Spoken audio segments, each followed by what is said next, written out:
বিশ্বনবী কাঁদতে কাঁদতে মাথা তুলবেন, বলবেন আল্লাহ, দুনিয়াতে সব নবীরা স্পেশাল দোয়া করেছে, আমি করি নাই, এবার আমি আমার স্পেশাল দোয়াটা করতে চাই, আপনি কবুল করবেন কিনা বলেন। আল্লাহ বলবেন, নবী কি আপনার দোয়া বলেন?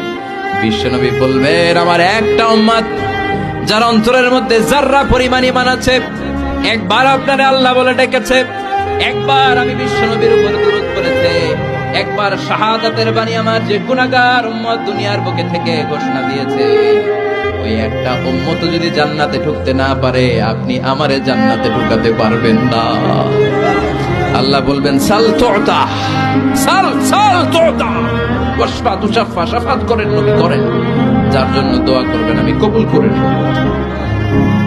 দুনিয়াতে বিশ্বনবী কম কষ্ট সহ্য করে নাই। 3 বছর শিয়াবে আবি তালেবে জেল খেটেছে। কয় বছর?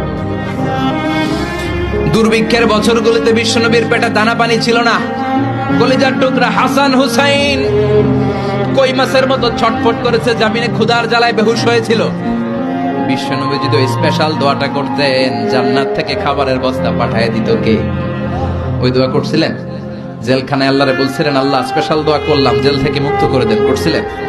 যুদ্ধের ময়দানে নিজের দাঁত ভেঙেছে, উহুদের ময়দান সাক্ষী, বিশ্বনবীর মুবারক রক্তে উহুদের ময়দান রঞ্জিত হয়েছে। সেদিনও বিশ্বনবী ওই দোয়াটা করে নাই। চিল্লায় বলেন ঠিক কিনা? তায়েফের ময়দানে বিশ্বনবী কয়েকটা জায়গায়, 3 জায়গায় বেহুশ হলেন। বিশ্বনবীর মুবারক দেহ বেয়ে রক্ত ঝরলো। ওই কঠিন বিপদের দিনও বিশ্বনবী এই দোয়াটা করেছেন নাকি? কথা বলেন।